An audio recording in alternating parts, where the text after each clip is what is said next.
What's going on, guys? PepperBelly here, bringing you some more PlanetSide 2, sniping with the new released sniper rifle called the Parallax. And this is actually one of those gameplays where, unfortunately, I recorded it late. I kind of like was going through this really awesome moment where you're like killing a whole bunch of dudes and it's really cool gameplay, and you're thinking to yourself like, why am I not recording this? This is kind of stupid. I should be recording this. And you hit the record button, and unfortunately, everything that happens afterwards was just not as awesome as the moments beforehand, which you wish you could have recorded.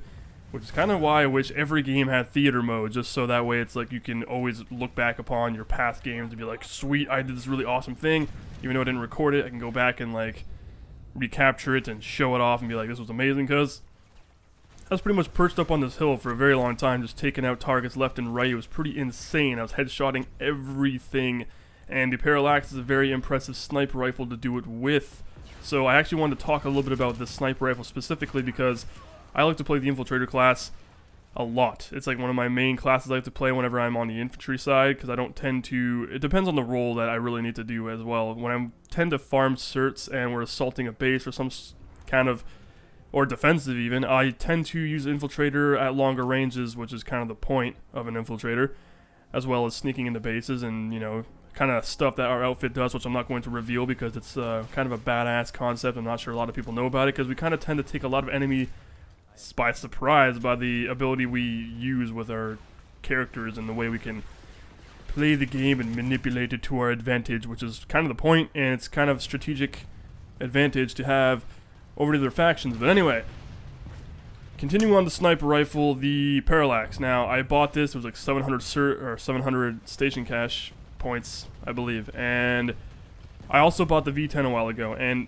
the thing about the V10 and the thing about Vanu sniping in general is I never really liked the idea that apparently it's been rumored, I don't even know, you can go look at spreadsheets, and I don't really tend to trust spreadsheets a lot because I go on and I'll read them and I'm like, well, they don't tend to make me feel like that's how it actually is when I'm shooting targets. Like whenever I look at a spreadsheet, I'm like, hey, well, this does not feel relevant to how I've actually experienced the weapon handling in game, so it kind of makes me feel like, no, this is obviously bullshit. Or it's hard to go on stats alone. You have to kind of play with the weapon yourself and see exactly how it feels.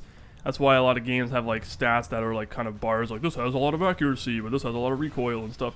And it really just depends on your play style and how you can control the weapon to suit yourself and how you feel that it can actually be an effective weapon for you. So I got the V10, and I always hated how there was that rumor or that kind of thing where it's like Vanu sniping, damage dissipates over distance. Now, that means like the farther the round travels, the less damage it does, and it pretty much means that for Vanu, you have to guarantee yourself a headshot, otherwise it's going to be like, you're just taking off small chunks of his health, and you're not doing anything effective at all, and it's kind of like frustrating. Ever since I picked up the Parallax, that completely went out the window. I was able to shoot guys at any range, twice in the body, and they're dead. One in the, or you know, the average headshot, one in the head, they're dead to rhymage. But yeah, any shot that I would make to the body, all it would take is 2 shots every single time, no matter what the range. I've engaged targets up to 1,000 meters, which is fucking crazy, and I managed to kill them at that range. And it really works well, especially when you're with teammates and you can drop their health significantly, get a critical hit on them, and then your teammates that are actually pushing and advancing can finish them off, which makes it a lot easier for your foe or your friendlies to do the objective by pushing up against the enemy forces in opposition and be able to eliminate them effectively while you're sitting there farther away, 500 to 1,000 meters away, dropping their health significantly, taking out their shields completely, and dropping their health by half, which is kind of a nice thing to do.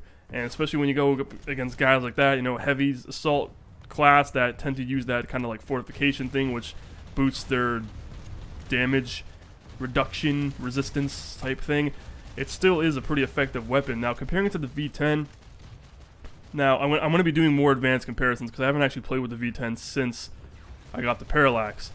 And one thing I remember with the V10 is that every time I'd snipe with it, if I shot a guy at a long range, it would hit his body, but I'd have to shoot him again, and then it would hit his body again, and he would still, like, not die. Like, it felt like the round wasn't doing justice. It felt like I was kind of shooting him with a pellet gun or something, like a BB gun from like 500 meters, and it wasn't doing any damage at all, and it was really frustrating.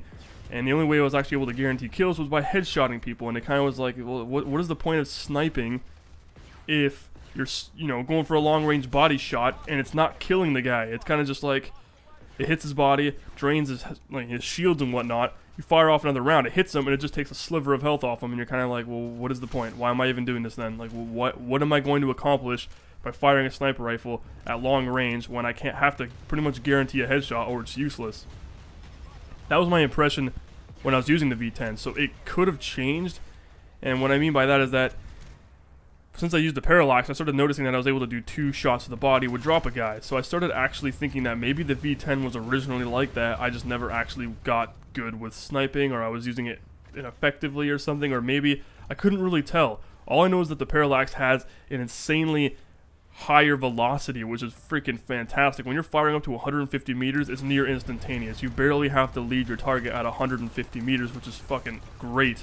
Which makes sense, because in real life, you don't need to lead a target at 150 meters. Like, it's... I mean, with my personal experience in the military, at 150 meters, the round's pretty much... It's like less than a second. It's like, as soon as you fire off that round, before you even hear the gunshot, the bullet's already penetrating whatever target you're firing it at. So, for a sniper rifle to have a velocity at 150 meters near instantaneous, kind of makes sense, and it doesn't make any... You know, there's no real excuses to why weapon rounds in this game would travel really slow, but regardless, even the higher velocity at longer ranges is really noticeable, and it's actually kind of played with me a few times that it's been difficult to discern leading targets at range, because you get so used to having that, you know, having to like really lead a target who's sprinting ridiculously fast and fire off the shot, to now where it's like you either aim too far ahead of the target, so you fire and you see the round pass right in front of them, and you're like, oh, okay, shit, now I got, you know, tone it back a bit. You tone it a little bit and you fire it and it goes behind him, and you're like, okay, well, where's the sweet spot? It's a little bit more difficult to find, especially how the guys like can be running diagonally and changing his, you know, his movement pattern erratically just to try to avoid incoming fire, regardless if he knows you're there or not, because people just tend to do that as a precautionary thing in combat regardless, because that's just the way you do it, you know, like serpentine, do the serpentine, avoid gunfire, all that kind of shit, which helps a lot. So I may or may not make a follow-up video to this talking about the V10. I believe I will, possibly, but I don't like to make promises. I'm not going to be like, expect a video at approximately 4:01 p.m., 32 seconds in, blah blah, like, you know, of the next day, with promises that that's when the video's going to be up. I'm not going to make any guarantees, no promises, but I probably will make a follow-up video talking a little bit more about the V10 and comparing them, because I really want to compare them now, because I'm actually kind of like... People have been saying ever since they got the Parallax, they regretted buying the V10. Which I myself kind of regret to some degree, because the Parallax just seems like it's such a significantly better weapon in every single way. And the reload speed is a little bit slower, but the damage output's actually higher. So, not only is it just dealing more damage and has more velocity, it just seems like an overall better sniper. And the reload speed isn't even that long, especially if you're at long range. You really have no need to have like an erratically like super fast reload speed, like you're just smacking the clip in, like done, good to go. Because I mean, sure, it's slow, but at the same time it lets you to kind of scope out the area. You can cloak yourself, really observe for targets as you're reloading, find the targets you want to engage, and then, you know, pick them off like you would in a real life situation.